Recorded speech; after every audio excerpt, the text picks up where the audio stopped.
sisterly state of Qatar, which we condemn and see as an escalation that is grave and a blatant violation of international law, which requires a decisive intervention and deterring procedures and measures for such expansionary plans.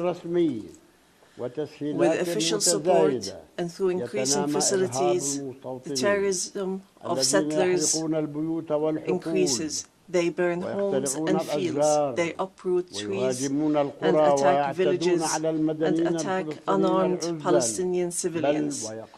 In fact, they kill them in broad daylight under the protection of the Israeli occupation army.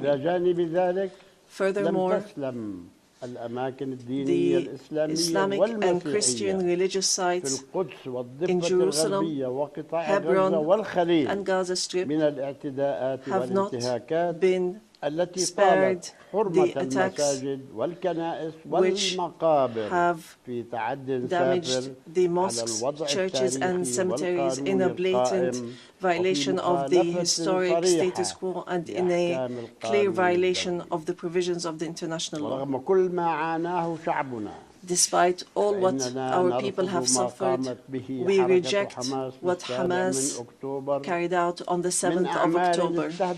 These actions that targeted Israeli civilians and took them hostages, because these actions do not represent the Palestinian people, nor do they represent their just struggle for freedom and independence. We have affirmed and we will continue to affirm that the Gaza Strip is an integral part of the State of Palestine and that we are ready to bear full responsibility for governance and security there. Hamas will not have a role to play in governance. Hamas and other factions will have to hand over their weapons to the Palestinian National Authority as part of a process to build the institutions of one state, one law, and one legal security forces. We reiterate that we do not want an armed state.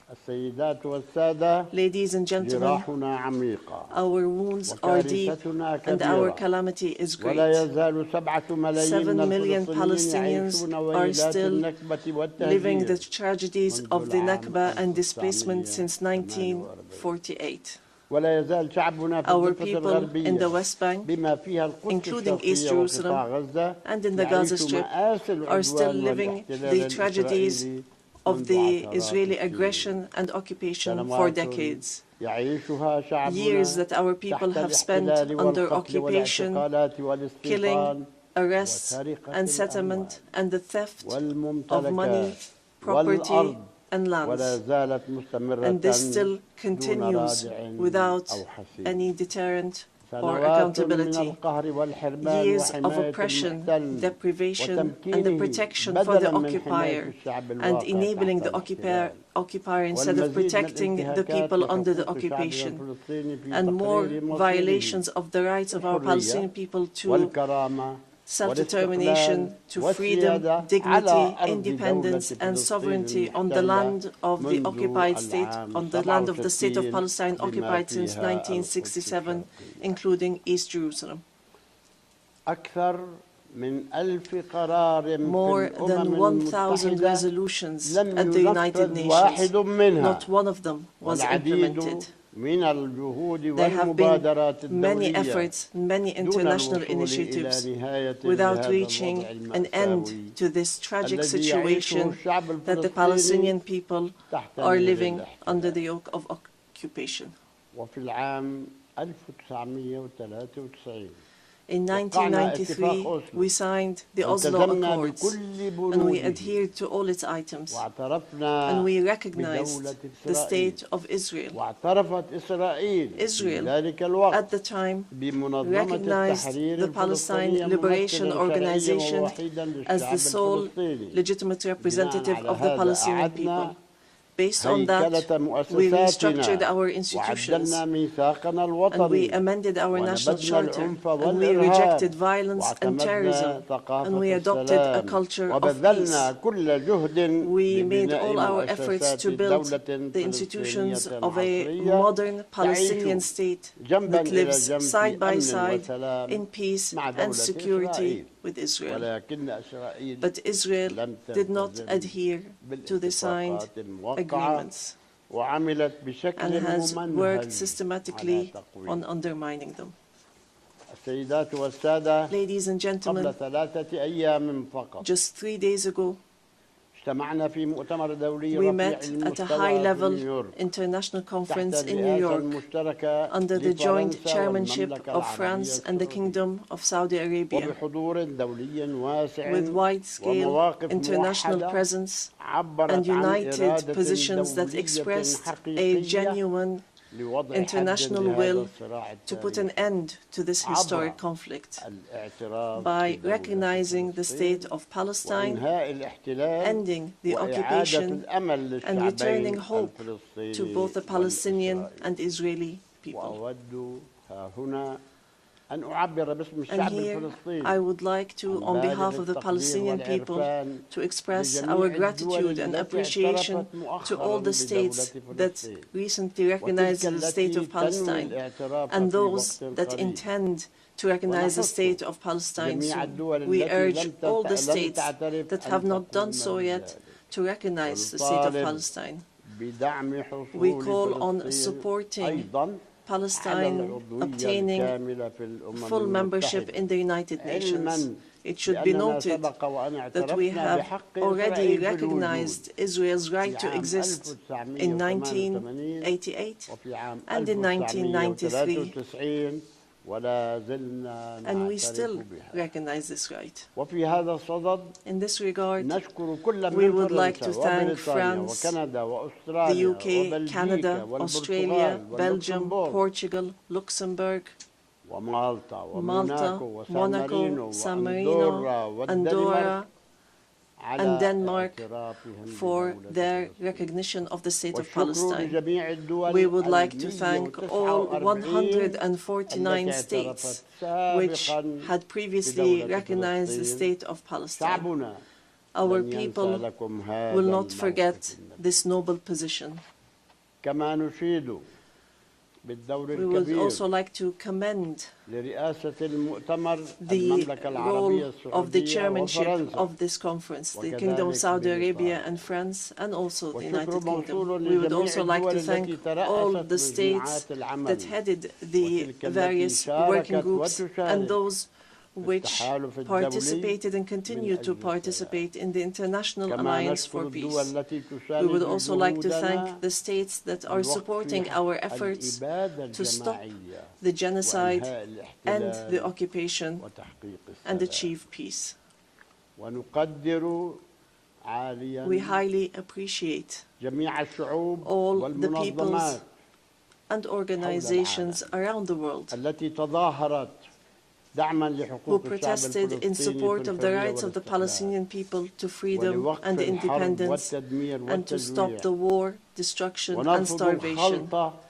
We reject confusing the solidarity with the Palestinian cause and the issue of anti-Semitism, which is something that we reject based on our values and principles. Within the framework of welcoming the outcomes of the International Conference for Peace, we reiterate today before the General Assembly the following points. First, the need for an immediate and permanent end to the war in Gaza. Second, the entry without conditions of humanitarian aid through United Nations organizations, including the UNRWA, and to stop using starvation as a weapon. And here we would like to thank the brotherly and friendly states and organizations that have been sending aid. Third, the release of all hostages and prisoners on both sides. Fourth, the complete withdrawal of the occupation from the Gaza Strip and the rejection of the plans for displacement and putting an end to settlement, the terrorism of settlers, and the theft of Palestinian lands and property under the headline of annexation and stopping the aggression against the status quo in holy sites. These are all unilateral actions that undermine the two-state solution in Gaza, the West Bank, and Jerusalem.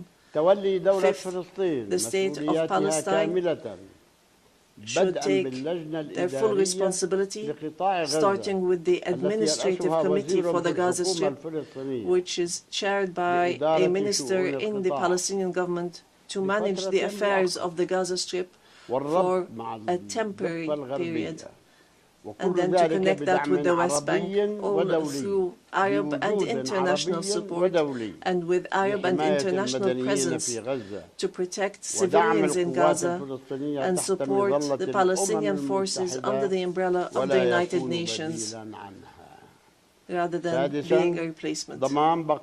Sixth, to guarantee that the residents of the Gaza Strip remain on their lands without displacement, and to implement a recovery and reconstruction plan in both the Gaza Strip and the West Bank.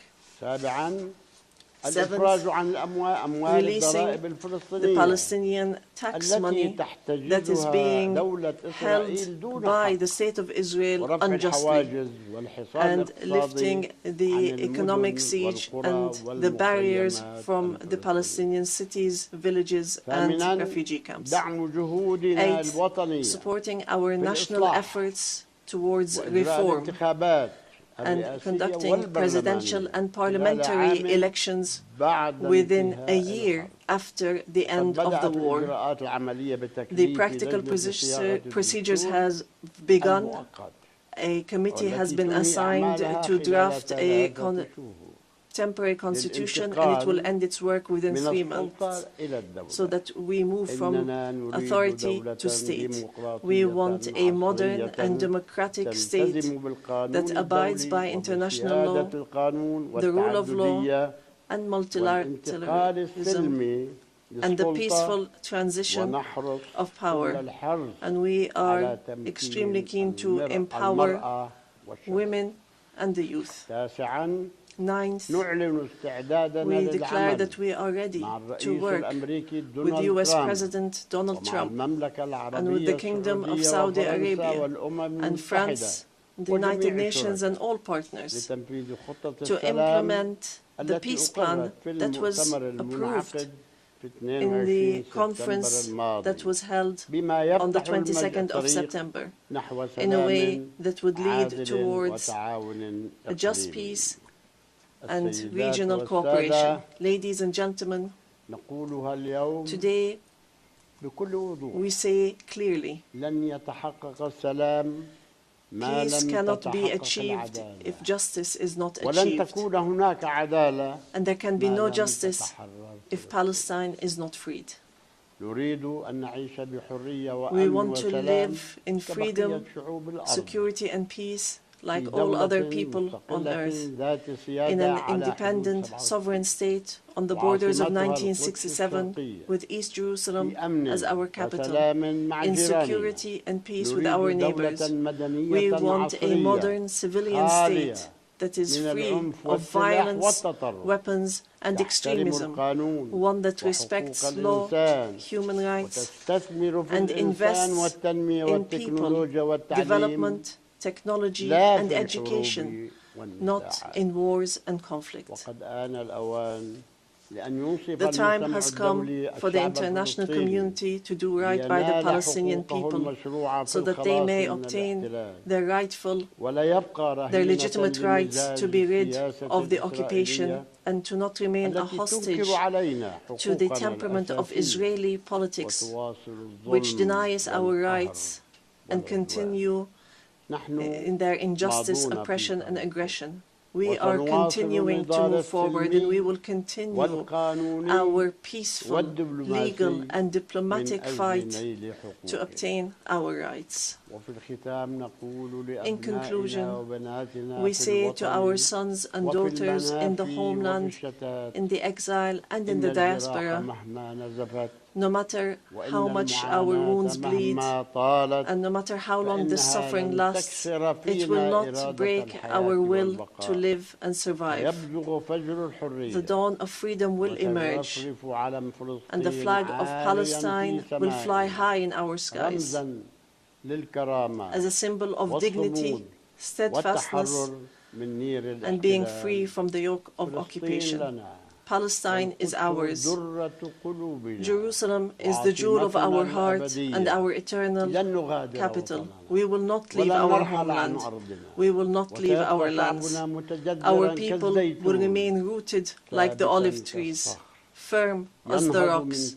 We will rise from under the rubble to rebuild and to send from our blessed and holy land messages of hope and the sound of truth and right, and build the bridges of just peace for the people of our region and the entire world. May the peace and mercy and blessings of God be upon you.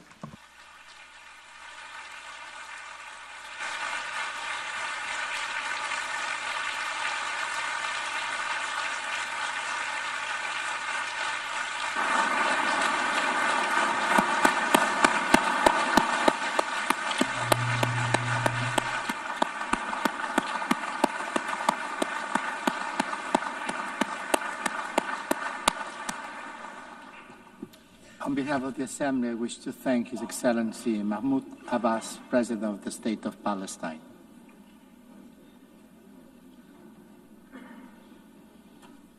The Assembly will hear an address now by His Excellency Rashad Mohammed Al-Alimi, President of the Presidential Leadership Council of the Republic of Yemen. I request protocol to escort His Excellency and invite him to address the Assembly.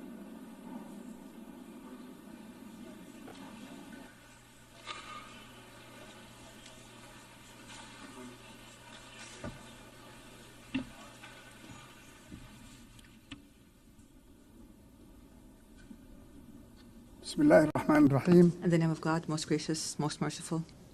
My statement today will be entitled For Yemen, for the world.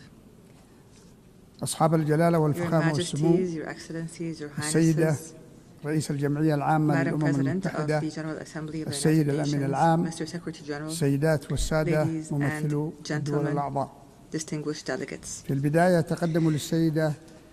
I would first like to offer Madam Annalena Baerbock and her friendly country, the Federal Republic of Germany. I'd like to offer them our sincere congratulations on her election as President of the United Nations General Assembly. I wish her success in leading this session, which we attach great importance to, as under the slogan, Better Together for Peace, Development and Human Rights. I would also like to commend the efforts of the Secretary General of the United Nations, Mr. Antonio Guterres. We look forward to working with these two leaders of the United Nations to champion peace and human rights in Yemen, and to offer protection to the relief staff that have been kidnapped by the terrorist Houthi militias that are backed by the Iranian regime. I also take this opportunity to offer our sincere congratulations to our great Yemeni people who tonight are celebrating the anniversary of the overthrow of the racist Imamate regime 63 years ago, and the birth of the republic that is based on the principles of liberty, justice, and abolishing differences and class discrimination, and encouraging the participation of women and guaranteeing rights and liberties. Ladies and gentlemen, Within this organization, which was built in the aftermath of a horrific war, humanity 8 decades ago pledged that no people would be left alone to face dictatorship or chaos or famine without the backing of the international community. You pledged, and we pledged along, that this organization will safeguard human dignity and the right of peoples to live in dignity, security, development, and peace. And today, after all these years have passed, we pose to you the same hateful question from the Yemeni people, whether these values and principles continue to exist or not, or else what would it mean for our country to be left hostage to the Iranian regime's expansionist schemes and its militias that use hunger as a weapon, religion as a tool, and maritime passages as a means of blackmail. What does it mean for this country with an ancient history to become one of the most dangerous hotspots of terrorism, cross-border terrorism in the world? Therefore, we are here today not simply to speak of the epic confrontation of the Yemeni people against the violent and the most violent and arrogant of terrorist organizations at all. Rather, we are here to build on what was achieved and to call on the world once again to take action and not simply to take note, and to achieve the salvation that we have promised our people, not simply a repetition of statements of the past. Ladies and gentlemen, Yemen today is not simply a domestic crisis. Rather, it is a test of the credibility of the international organization. After a decade has passed to the coup that was orchestrated by the Houthi militias, supported by the Iranian regime, against the national consensus, our people are living one of the gravest humanitarian crises, facing security threats that transcend our borders and spread to the region and the entire world. The Houthi militias are no longer a rebel group in a remote area in the country. Rather, the Houthi militias are an international terrorist organization armed to the teeth with an advanced Iranian arsenal, including ballistic missiles and drones and booby-trapped boats and sea mines and fissile projectiles and other qualitative weapons that are internationally banned. In addition, this outlaw group supports networks that smuggle drugs and utilize new technologies to disrupt communications and guidance systems in an attempt to transform Yemen into a laboratory to experiment with the weapons of its supporters. These are not simply tools of war. Rather, this is a scheme to redraw the map of Iranian influence in the region. And those who are lenient with this group today must imagine how tomorrow will be when the Red Sea and maritime passengers fall prey permanently to this terrorism. Therefore, ladies and gentlemen, the past years have proven that the policy of conflict management, by offering more incentives, has only brought more disaster and destruction. Moreover, the policy of containment has given the Houthi militias the time and the resources to further expand its arsenal. The United Nations was unable to protect its own staff who were kidnapped in Sana'a, unable to protect the oil installations and the commercial ships. It has become clear that the peace we seek cannot be asked for, but must be imposed by force. Ladies and gentlemen, it has become incumbent upon the world to reconsider its position on the Yemeni situation. On the one side, there is a widespread national front that believes in international legitimacy and adopts the values of partnership and democracy and maintains local diversity and popular participation and works on building the institutions of the state. This is the front that I represent today, myself and my brothers, the members of the Presidential Council and the government, which is a member of the United Nations and represents all Yemenis, men and women alike. In return, we have an exclusionary, sectarian, fascist organization that does not believe in the principles of international legitimacy and which conducts cross-border terrorism and adopts an authoritarian theocracy that is opposed to human rights, which is embodied by the Houthis and their supporters. Unfortunately, the disregard by many of the essence of the Yemeni crisis has encouraged the Houthi militias to go further in threatening peace regionally and internationally, and targeting energy sources and maritime passages, and even kidnapping and abusing United Nations staff. Ladies and gentlemen, I've spoken to you from this podium in the past. And at the time, I asserted that the government of the Republic of Yemen is always ready to embrace a comprehensive peace, even if that includes making painful concessions, as long as they come in the interest of the Yemeni people. However, and after our efforts to maintain peace have failed, it has become necessary to move collectively and firmly to impose peace. Therefore, I call on you today to form an effective international coalition to restore security and stability to Yemen, a coalition that would rebuild the institutions of the state and would liberate the country from the clutches of the militias and all forms of terrorist groups. Ladies and gentlemen, the United Nations General Assembly, in its 80th session, seems to be in dire need to prove to its members that international law is not simply a myth, and that the rules-based international order is not simply a selective call. Yemen and Gaza, in this context, are the moral testing ground of this important organization. They are the place where we can definitely confirm that the might of right is still able to confront the right of might.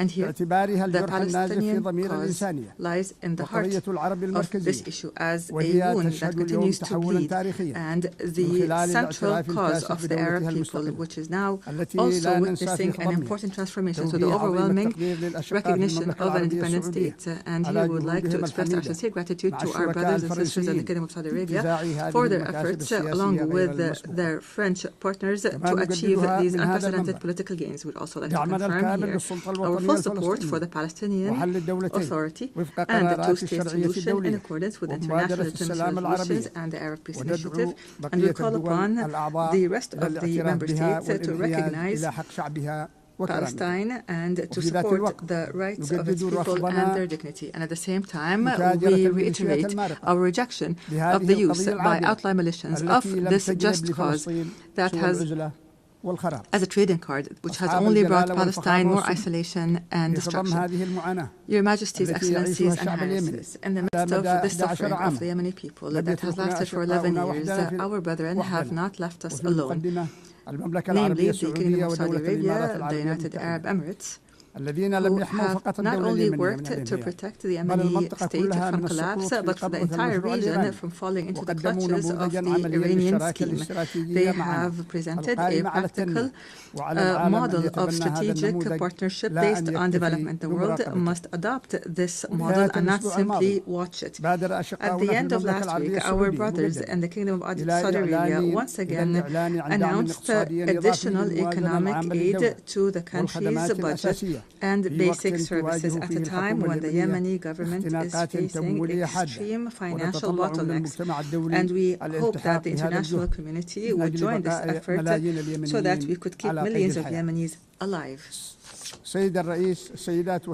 Mr. President, ladies and gentlemen, the title of my statement today was For Yemen, for the world. We are not calling upon you today to simply work for Yemen, but for the entire world.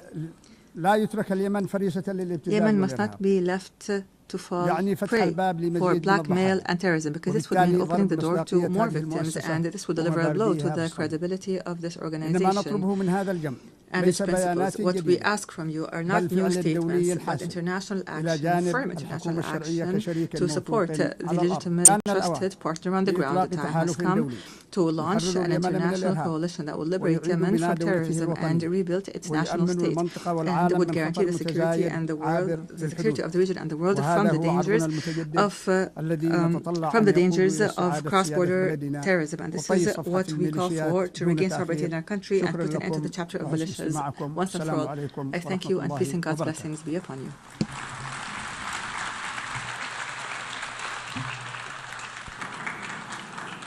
On behalf of the Assembly, I wish to thank the President of the Presidential Leadership Council of the Republic of Yemen. The Assembly will hear now an address by Her Excellency Gordana Dathkova, President of the Republic of North Macedonia. I request protocol to escort Her Excellency and invite her to address the Assembly.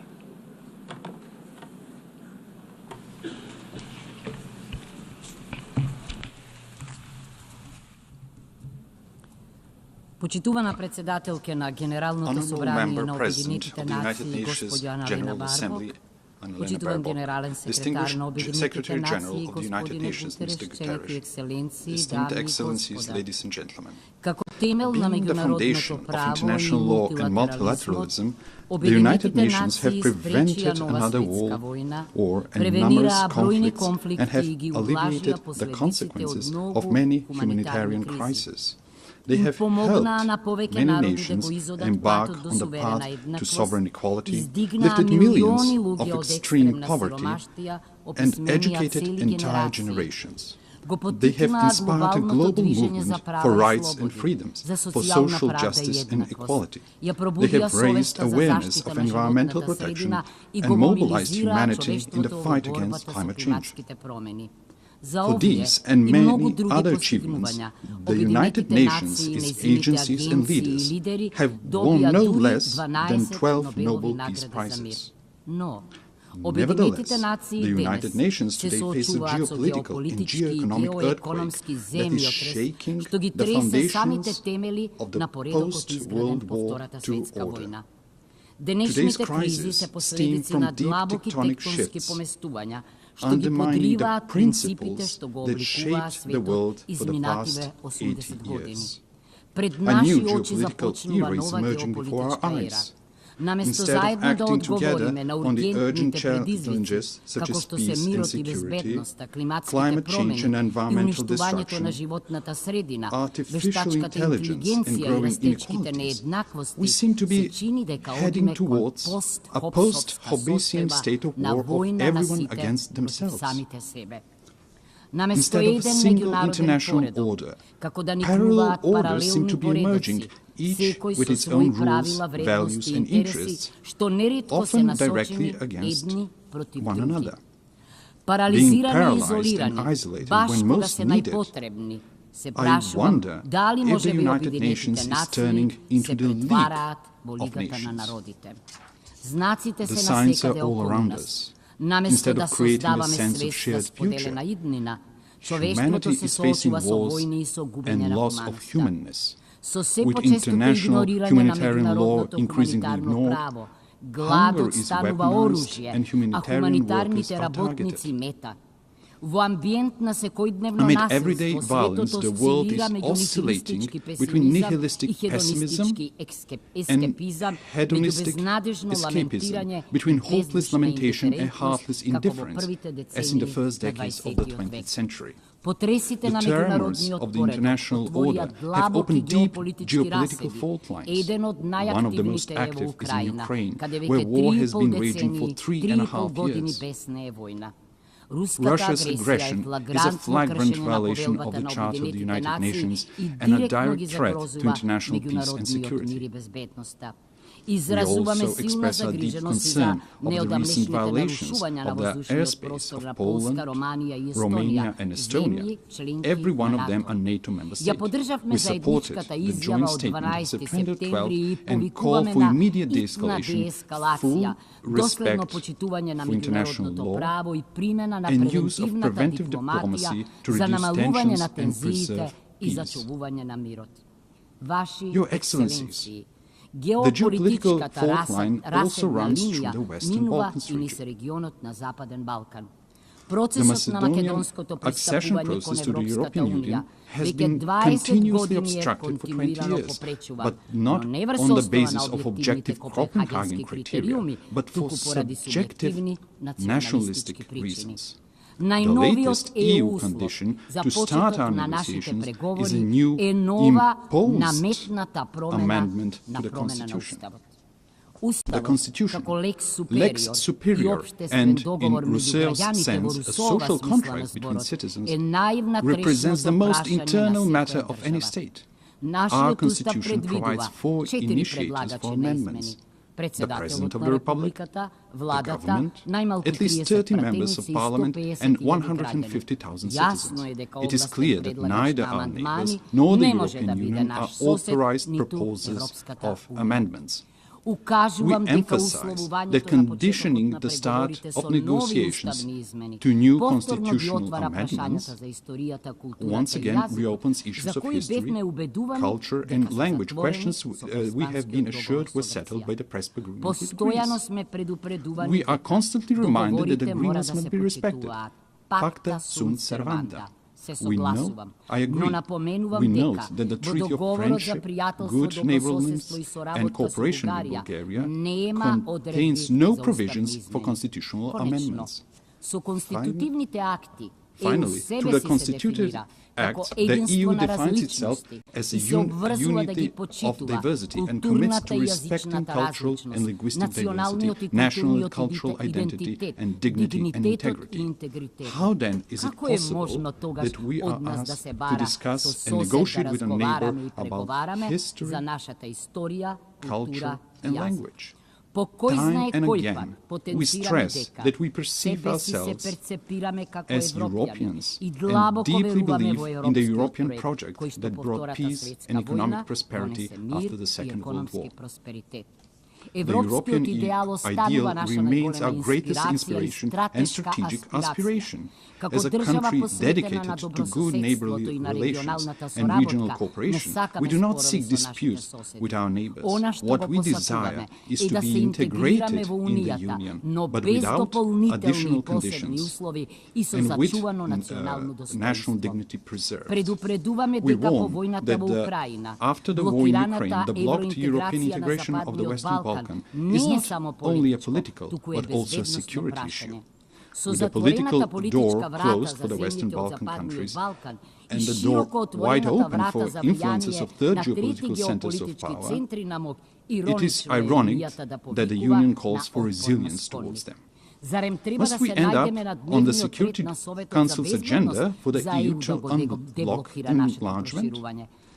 If the European Union wants to be a geopolitical union, it must not leave the Western Balkans in a geopolitical vacuum. As the President of the European Commission has noted, the European Union must break the armor of consensus as soon as possible if it wants to complete the reunification of Europe and become a strong geopolitical factor again. Madam President, esteemed Excellencies, finally, I cannot but not address one of the most geopolitically volatile regions, the Middle East and Gaza. The Middle East has an ancient and rich tradition of interreligious and inter-ethnic coexistence. History has shown that diversity, when respected, can be a source of cultural enrichment and long-term peace. But also, history teaches that violence, regardless of its origin, deepens divisions, prolongs human suffering, and distances the parties from a just and comprehensive solution. We are convinced that sustainable peace in the Middle East can only be achieved through dialogue and diplomacy, in accord with international law. The inviolability of human life and dignity must be respected even in times of war, in accord with international humanitarian law. In that spirit, we reaffirm our support for international efforts aimed at de-escalation, inclusive dialogue and direct negotiations. Esteemed Excellencies, these geopolitical fault lines and tensions point unequivocally to the following. Without multilateral institutions and procedures, without international law and principles that would tame the strong and protect the weak, we will reenact the Thucydides Melian dialogue, with the strong doing what they can and the weak what they must. Consider how repeated violations of the United Nations Charter were tolerated, clearing the path for new ones. Remember the General Assembly resolutions left unenforced, the International Court of Justice's judgments disregarded and its opinions ignored, and the peace initiatives obstructed in the Security Council. Facing with the dysfunction of the current international order, some realists advise forgetting international treaties and conventions as a needless burden and seeking shelter in regional blocs and alliances. Then, the fastest and best way to resolve crisis is outside the United Nations without a Security Council mandate. However, departing from universal principles and mechanisms in favor of pragmatic opportunism and reaching for ad hoc measures pushes us towards an uncertain future of growing geopolitical and geoeconomic competition and even confrontation in the race for resources. Is that the harsh world we mean to leave to our posterity? The alternative is to try to revitalize multilateralism and make its institutions more resilient to these systemic shocks. Respected Madam President, respected attendees, young generations have the right to a renewed charter, to a reformed and strong United Nations that will enable them to live in peace among nations and peace with nature. These reforms must not be cosmetic, but profound, to enable greater inclusiveness, harmonization between values and mechanisms, optimization of national and global interests, and functional institutions. The UN reforms depend on whether they are seen as an opportunity to renew the rules-based international order or as a challenge to the privileges of some member states. Yet, what is the point of being a privileged member state of a dysfunctional, irrelevant, marginalized international organization? For effective United Nations, it is necessary for the Security Council to be reformed, to be more inclusive, accountable, and responsible for maintaining international peace and security. The General Assembly must evolve into a representative policy-making body rather than a debate club. The implementation of International Court of Justice judgments must become mandatory for all member states, ensuring the rule of international law. Reform is needed not only for all challenges, but also for new ones. Artificial intelligence brings enormous opportunities, but also incalculable risks for our civilization. It is not just a technological leap. Its impact may be greater than the industrial and digital revolutions. Aware of this, my country and I support the proposal to make artificial intelligence a priority of the 80th session. Next year, we will elect a new Secretary General of the United Nations. We need a person with leadership skills, with rich diplomatic experience, and ability to bring differences and build consensus, but also deeply humane and committed to the vulnerable. The next top diplomat of the world must possess knowledge, patience, and tact. After 80 years, it is high time for a woman to be a Secretary General of the United Nations. In a world dominated by strong men, often with weapons, we need strong women with wisdom and empathy. I believe that women, who are, along with their children, are the greatest and most numerous victims of wars, have an inalienable right and obligation to prevent them. The anarchic international order is a threat to all, but especially to small states. It is natural for small and medium-sized states to be the greatest supporters of the United Nations reforms. Distinguished Excellencies, let me share with you what we are doing in this regard. We supported the adoption of the Pact for the Future as a new global social contract. living in one of the most climate-vulnerable regions in the world, the Mediterranean, Macedonian citizens are already experiencing the consequences of the climate crisis, such as extreme weather conditions. That is why we supported the implementation of the Paris Agreement at COP29 in Baku. We supported the Sevilla Commitment on Financing for Development and integrated the Sustainable Development Goals in our National Development Strategy 2024-2044. На третата конференција на Обединетите нации за океанот се заложивме за силно меѓународно управување со океаните, поддржувајќи го акцијскиот план. Вложуваме големи напори за промоција на женското лидерство и имплементацијата на агендите за жените, мирот и безбедноста.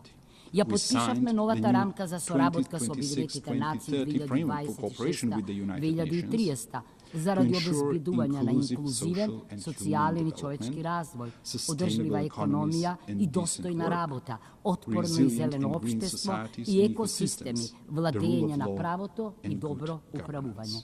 Почитувани, пред голем испит сме, или ќе го гарантираме меѓународниот поредок врз визионерски принципи, или ќе итаме кон катастрофа со несогледливи размери за човештвото. Поранешниот генерален секретар Даг Хамершелд подсети дека Обединетите нации не се формирани за да не однесат во рајот, туку за да не спасат од пеколот. Треба да ги препознаеме Обединетите нации за она што се. Навистина несовршен, но неопходен инструмент на нациите во работењето за мирна еволуција кон поправеден и побезбеден светски поредок. Да им ја дадеме таа шанса. Благодарам.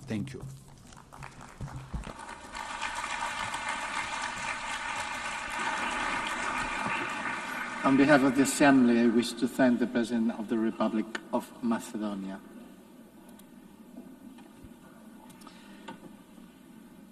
L'Assemblée va entendre l'allocution de son Excellence, Monsieur Anthony Frank Laurent Saint-Cyr, Président du Conseil présidentiel de transition de la République d'Haïti. J'ai pris le protocole de vouloir l'accompagner. Son Excellence qui m'invite à prendre la parole devant l'Assemblée.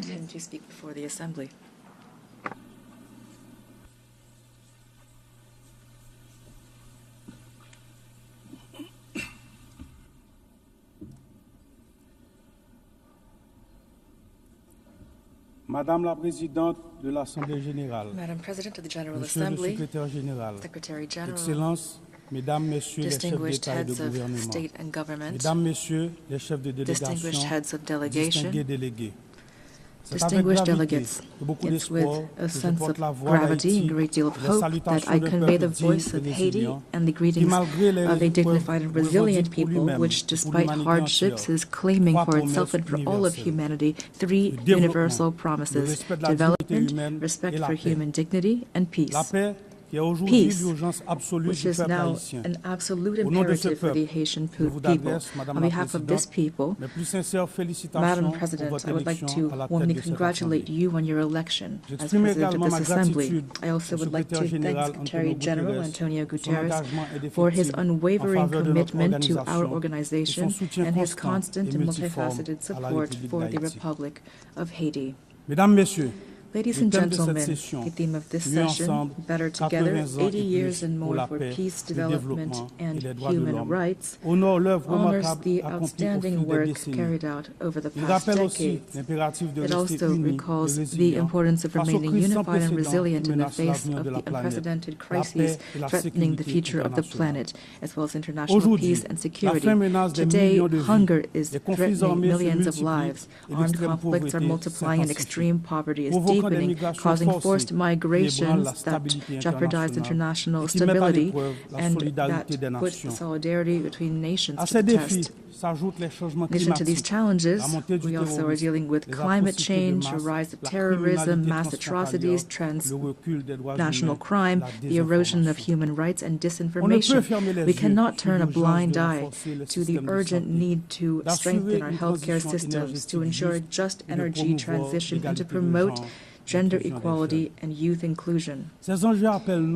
These issues require us, the world leaders, to shoulder our responsibility to build a UN that is better adapted to the challenges of today and the hopes of tomorrow. We must ensure that all of our actions, including technological breakthroughs such as artificial intelligence, foster peace, development, and human dignity. Ladies and gentlemen, just a 4-hour plane ride from here, a human tragedy is unfolding, one of the most devastating of our hemisphere. Every day, innocent lives are extinguished by bullets, fire, fear. Entire neighborhoods are disappearing, forcing more than 1 million people into internal exile and annihilating memories, investment, and infrastructure. Thousands of children have been deprived of their fundamental right to education. Thousands of young people are condemned to despair. Hundreds of women and girls have been raped, and they will forever carry the scars of this violence in their bodies and souls. Almost half of the population is facing acute food insecurity. The healthcare system is collapsing. Hospitals are being vandalized, burned, or forced to shut down. Doctors are fleeing. Lives are being lost due to a lack of treatment. Even the treatment for persons living with HIV and tuberculosis is under threat. This is the face of Haiti today, a country at war, a modern-day Guernica, a human tragedy at the doorstep of America. Only a 4-hour flight from here. It's important to say this. Haiti is experiencing a war between criminals that want to impose violence as their social order and a population, an unarmed population that is fighting for human dignity and freedom. The response must be firm and determined. Today, the international community must stand alongside Haiti and take large-scale measures, not half steps. A strong, coordinated, and immediate action is needed. Silence and inaction are not an option. We must act quickly to protect lives, to protect the innocence of children, to provide youth with a future, and to allow citizens to decide their own future at the voting booth. Every minute lost means human lives sacrificed and an erosion of democracy. Haiti wants peace. Haiti expects peace. Haiti has the right to peace. Yes, ladies and gentlemen. Peace today is the most pressing need of the Haitian people. It is the raison d'etre behind our tireless battle, the battle between our security forces, led by our security forces and the multinational security support mission. Many policemen and soldiers have fallen in the war against criminal groups. We pay tribute to these heroes, Haitian and Kenyan, who have laid down their lives for their commitment to restoring peace and security in Haiti. Today, out of the 2,500 troops initially required, and promised, there are only 1,000 members of the multinational mission on the ground. Their courage, combined with our own efforts, have not been sufficient to contain the security crisis. And yet we have increased by 40% the budget for our security forces. We've recruited new members. We have strengthened our troops and acquired more material and equipment. We must face the reality. Haiti is at the epicenter of an unprecedented regional threat. Powerful and heavily armed criminal networks are trying to destabilize our country and take over the economies of our entire common space. The new front lines of this battle are in our country, in Haiti. If we lose this battle on our soil, it would be futile to try to contain it in the rest of the region. That is why we must show the same determination, the same resolve, and the same unity that we showed in the fight against terrorism. Haiti could never overcome this challenge single-handedly. Today, it is crucial to mobilize a strong force with a clear mandate and with adequate material, logistical, and financial resources. In this regard, the lessons of the MMS and recommendations of Haitian experts must be taken into account. We also need heightened international cooperation based on intelligence sharing and on rigorous border control to curb the flow of arms, ammunition, drugs, and financing toward these gangs. Peace cannot be restored unless our regional partners take concrete measures to ensure their territories do not serve as a starting point or a transit hub for for this kind of trafficking. Approaches that failed yesterday will not save Haiti today. It is critical to listen to the voice of the Haitian people, to try new solutions that are stronger and more adapted to the realities on the ground. In this regard, we fully support the efforts made to transform the multinational security support mission. We also call for solidarity from the entire international community, especially for the commitment of members of the Security Council for a vote in favor of the resolution establishing a gang suppression force. That is why I would like to express on behalf of the Haitian people my profound gratitude to the United States and to Panama for this initiative, the implementation of which will mark a turning point in our fight against insecurity, which is suffocating our nation. I thank the administration of President Trump for the efforts made to provide support and resources in our common fight against the gangs, these enemies that are threatening both Haiti and the entire region. Today, the complexity of the Haitian crisis cannot serve as a pretext for endless talk, for drawn-out negotiations, or for stalemates caused by geopolitical considerations. Every day that we hesitate, criminal groups benefit. We urgently need to be proactive, to transcend divisions, to act together, to promote the values that bring us together, peace and human dignity.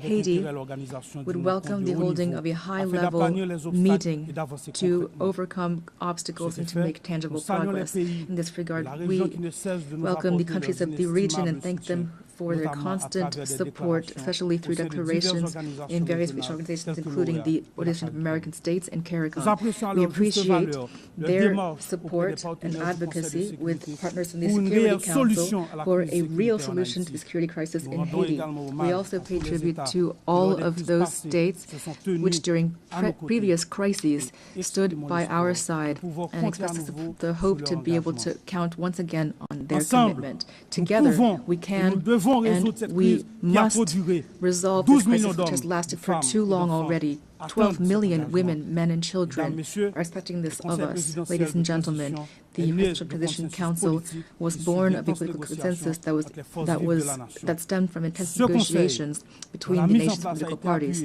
This council, establishment was supported by various international partners and facilitated by leaders of CARICOM, has a clear agenda which centers on holding free and credible elections. I repeat, free and credible elections. Despite the many challenges caused by the security crisis, the electoral process, for which the PTC and the government have shown real political will, has made real headway. The Electoral Council, Provisional Electoral Council, already identified more than 85% of the voting centers, mobilized more than 70% of the elections personnel, and national financing to the tune of $65 million is guaranteed. The Presidential Transition Council is working closely with the MMS, the OAS, CARICOM, and BNU to ensure free, transparent, and inclusive elections reflecting the sovereign will of the Haitian people and guaranteeing the full and effective participation of young people, women, people with disabilities, and marginalized groups. To ensure productive political cooperation, constant efforts are being made and will continue to expand dialogue with the various political parties to strengthen consensus and to prevent a power vacuum which would be fatal for democracy and stability. The Haitian people must be able to choose its own leaders. The state wants credible elections. Our greatest challenge remains restoring security. The urgent and solemn call that we have once again issued to resolve the security crisis in Haiti must not be left to languish on paper nor be lost amid rhetoric and unkept promises. In Haiti, peace can no longer wait. Ladies and gentlemen, the transitional period does not allow us to launch all of the major structural reforms the country needs, but the humanitarian crisis we are currently experiencing must be overcome. To this day, the Haitian state has provided 72% of emergency assistance for IDPs and is assisting families to relocate. We are profoundly grateful to our international partners that have assisted us in the humanitarian response, and we are keenly interested in the promising initiatives put forward by those which, like the Association of Caribbean States, have chosen to join our effort. But our strategy is not limited to immediate assistance. We must move from assistance to investment. To this end, the government is determined to develop two major economic hubs, the Great North and the Great South, based on strategic sectors such as agro-industry, textiles, renewable energy, tourism, and services. Haiti will continue to count on its key partners to weather this difficult period and to relaunch its economy. We call for their support through the establishment of concrete mechanisms such as the renewal of the Hope Help Law or launching urban renovation projects which will allow us to create jobs, to put an end to the humanitarian impasse, and to reduce migration pressure on Haitians in the region. Ladies and gentlemen, 2025 marks the bicentennial of the order forcing Haiti to pay a ransom for recognizing its own independence. We call for reparations, not out of bitterness or vengefulness, but out of a desire for justice and truth. We accepted with satisfaction the statement by the French presidency recognizing the need to open spaces for dialogue and historic truth, as well as the resolution of June 5, 2025 of the French National Assembly recognizing the injustice of this ransom. Haiti has established a National Reparations and Restitution Committee. We call for this progress to be accompanied by concrete action. France, which is the cradle of human rights, today has the opportunity to write a new chapter in its history with Haiti by honoring the ideals of freedom, equality, and fraternity that unite us. Ladies and gentlemen, I must underscore the invaluable support provided by the Haitian diaspora throughout the world, who are often living in hardship, whether in America, in Europe, in Africa, or elsewhere. The millions of Haitians living abroad contribute to the development of Haiti. We are undergoing a multidimensional crisis, and we call for the patience and understanding from our partners and friends so that our nationals are always treated with respect and dignity. Behind every migrant there is a face, a family, a history, and a contribution to be made to their new country of residence. Haiti reaffirms its commitment to dialogue and to bilateral cooperation in the spirit of neighborliness and mutual respect to identify balanced and long-term solutions to Haiti's problems. The safe and orderly circulation of goods and of people, especially through air transport, is crucial for a shared future and common prosperity. Ladies and gentlemen, the Haiti of tomorrow deserves peace and prosperity, a future based on independent judiciary, universal education, affordable health care for all, and an economy that provides every citizen with the same chance at success. This future also requires bold reforms, independent justice, and an end to impunity. On April 16, 2025, we enacted a decree establishing two specialized judiciary bodies, one to litigate crimes and complex financial infractions, and another to prosecute mass atrocities and sexual violence.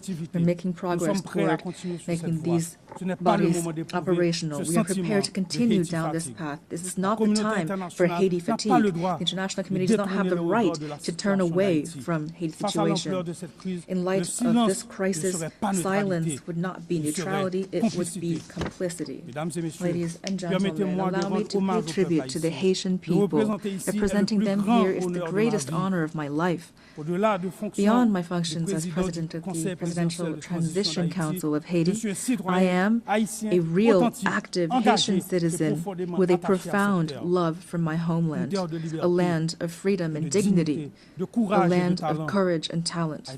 Haiti is not a nation that has given up. We are a great people, a people that stands together, men and women who have sacrificed for their homeland and for humanity. Haiti is not a playground for armed criminals. Rather, it is a nation on its feet, comprised of dignified, resilient families who every day, despite terrible adversity, are fighting for a better future. I pay tribute to my fellow countrymen and women who are, without a doubt, among the most resilient people on earth. They deserve better. Giving them new hope is my only mission, and that is why now I call upon you to stand side by side with Haiti. We must build peace in Haiti, for the Caribbean, for the Americas, for all of humanity. Thank you.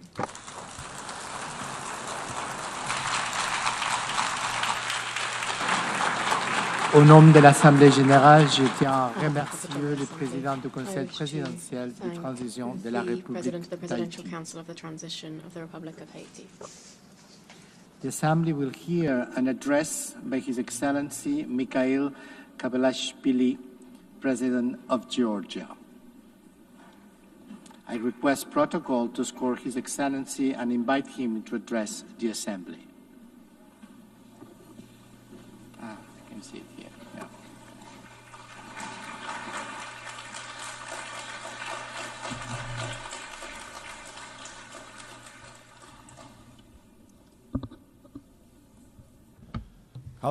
Madam President, Mr. Secretary General, distinguished colleagues, ladies and gentlemen, I represent a country with a 3,000-year history, the cradle of one of the world's most ancient civilizations and the brave Georgian people, filled with pride and dignity, a country that possesses a unique alphabet, an ancient language, and 17th century-long Christian traditions. The history of Georgia is a continuous chronicle of our people's struggle for survival against invaders, through which we have miraculously managed to preserve our cultural identity, traditions, and national character. Despite centuries of continuous warfare with invaders, the cultural environment in Georgia has always been distinguished by exceptional humanism, tolerance, and compassion for others. Tolerance, openness to others, harmonious coexistence and diversity form the cornerstone of our ancient culture, which is brilliantly reflected in Georgian polyphony, in our national traditions, and in the world-renowned Georgian epic Shota Rustaveli's The Knight in the Panther's Skin. Georgia is a place where throughout history, no human has ever been oppressed or persecuted on ethnic or religious grounds. Quite the opposite. We have always been known for our profound sense of justice. I represent the Georgian people who know both the cost of war and the value of freedom and peace, a people who cherish their rich history and traditions, while at the same time facing with resolve the challenges that lie before our country. Amid a rapidly changing geopolitical landscape and unprecedented global challenges, such as ongoing conflicts, climate change, ideological polarization, cultural alienation, and war-driven humanitarian crisis, Georgia stands firmly as a guardian of dialogue, peace, stability, and sustainable development. Despite the many challenges surrounding us, we have managed to ensure the security of our people. The fundamental philosophy of the Georgian government remains to preserve peace, and no matter the cost, to spare our people from war. For the fourth year now, a horrific, bloody war has been raging in Ukraine, bringing catastrophic consequences and immense human suffering. Drawing on the bitter experience of the 2008 war, whose wounds have not yet healed for the Georgian people, we understand better than many the pain that the Ukrainian nation endures today. Now as before, Georgia expresses its firm and unwavering support for Ukrainian people.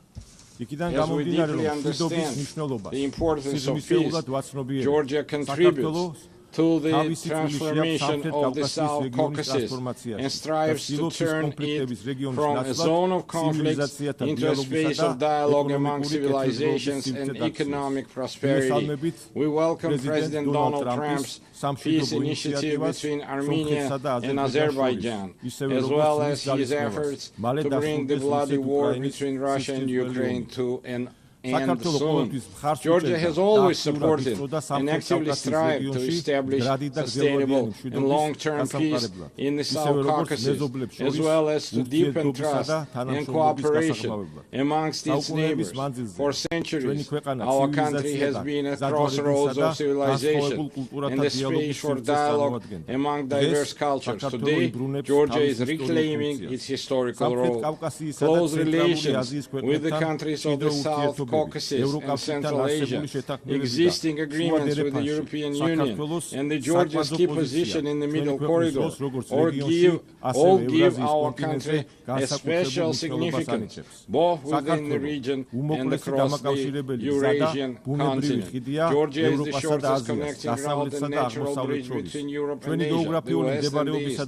Thanks to our geographical location and pragmatic foreign policy, Georgia is emerging as a multi-dimensional and multifunctional regional hub, both in terms of trade and energy transit. Georgia makes a significant contribution to the development of the Middle Corridor strategic route and does everything to ensure that the corridor becomes the fastest, most reliable and most stable connecting route between East and West.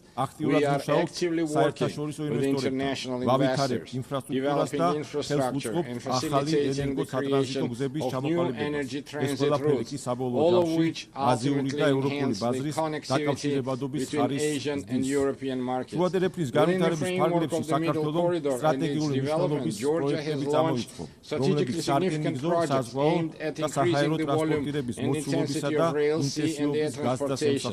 Among them, the railway modernization project has already been completed, while work is actively underway on the deep sea port in Anaklia, the new international airport in Tbilisi and the Black Sea submarine cable project. These projects on one hand provide landlocked countries in Central Asia and the South Caucasus with maritime connectivity to the rest of the world. On the other hand, the projects are implementing health diversity energy routes. We are implementing health diversity energy routes, thereby significantly enhancing the energy security of Europe and South Caucasus. To promote the development of the Middle Corridor and enhance connectivity between the two largest markets, Asia and Europe, Georgia has been hosting the Tbilisi Silk Road Forum for 8 years.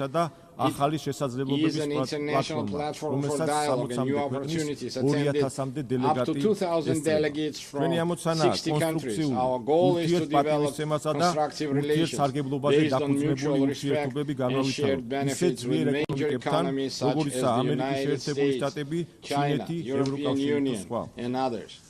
We are open to any dialogue and cooperation, but at the same time, we demand respect and fair and dignified approach. What the Georgian people will never accept is being spoken to in the language of ultimatums, blackmail or intimidation. Georgia is a faithful adherent to the fundamental principles or values of the United Nations and a dignified, responsible member of the international community, as evidenced by the considerable efforts by the current government of Georgia to improve the protection of human rights. It is precisely thanks to the pragmatic and rational policies of the government of Georgia that we have maintained peace and economic growth, significantly improving the quality of life of our citizens. Despite numerous challenges in recent years, Georgia has demonstrated remarkable resilience to external shocks. The positive trajectory of Georgia's development is reflected in and confirmed by the international rankings and indicators of the world's most reputable organizations. Despite 20% of Georgia's territory remaining under occupation, we continue to pursue development and progress with great energy and determination. We are entrusted with the the mission that our children may live in a stronger, dignified Georgia and peaceful world. And now I want to address our ancestral brothers and sisters on the other side of the occupation line. For centuries, we have written Georgia's history together, a history filled with the heroism of our ancestors through our shared struggle for survival of our nation and the love for our motherland. We have never been a large empire imposing its rules on the others. We have always been a country proud of its diversity. Georgia is a place where civilizations have met, blended and balanced each other for centuries. Our culture is the very product of this complex and enduring synthesis. My Abkhaz and Ossetian brothers and sisters, our cultural code has not changed. For us, diversity is not a problem. It remains an essential formula for our existence, which is why we always meet our compatriots from the other side of the occupation line with open hearts and outstretched hands. It's our duty, through joint efforts, to overcome artificially created obstacles, rebuild broken bridges, and leave past grievances to history. As a people of exceptional patience and resilience, I believe that one day we will, together with our children, we will live with our children in a united, happy, and developed Georgia, where nothing will stand in the way of our harmonious coexistence. Herewith, I would like to express my gratitude to the international community for its unwavering support of Georgia's sovereignty and territorial integrity. Georgia, like the entire world, is going through a pivotal moment in modern history. We live in a transitional era where the future of the international order remains uncertain. United Nations must ensure our planet's transition to a peaceful, stable, and fair, multipolar international order. Georgia is responsible, as a responsible member of international community, is ready to support the United Nations in becoming the inevitable alternative to war and the principal guarantor of peace. I would like to reiterate that we are prepared and open, taking into account our national interests, to engage in dialogue with all parties on issues of global and regional significance. The current reality requires us to face difficult issues and initiate an open, pragmatic, and result-oriented dialogue. I believe that only in this way we can overcome common global challenges and unlock new opportunities for the benefit of our countries, peoples, and future generations. Thank you very much for your attention. May God bless humanity. On behalf of the Assembly, I wish to thank the President of Georgia.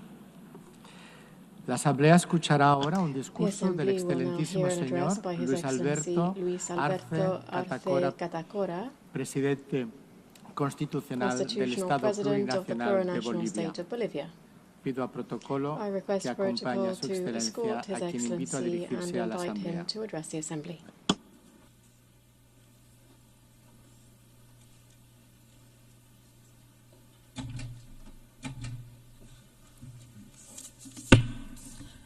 Muy buenos días. A very good morning to all of you. Permítame expresar un fraternal saludo a la Presidenta de la Asamblea General de Naciones Unidas, Annalena Baerbock, y por su intermedio a toda la Asamblea. El 80º periodo de sesiones no es un dato cualquiera. Es un espacio de un momento histórico que nos invita a detenernos y mirar hacia atrás para recordar por qué nació esta organización y se dio los resultados que la humanidad esperaba después de 2 guerras mundiales en las que la lucha por la riqueza y las áreas de influencia dejó millones de muertos, desplazados y heridos. Vivimos con una verdadera lacerante que pretendemos ignorar. wound that we're trying to En overlook. 8 décadas Over 8 se han decades, desarrollado en el concierto de las in naciones the Concert of Nations, narrativas we que, have seen the usando development of la narratives habilidad that, de las potencias con larga using the experiencia en skill el of the derecho great internacional, powers with long-standing experience in camuflado the heridas international profundas community, have y camouflaged recuerdos deep wounds desgarradores de la humanidad, and the devastating memories of empleando humanity.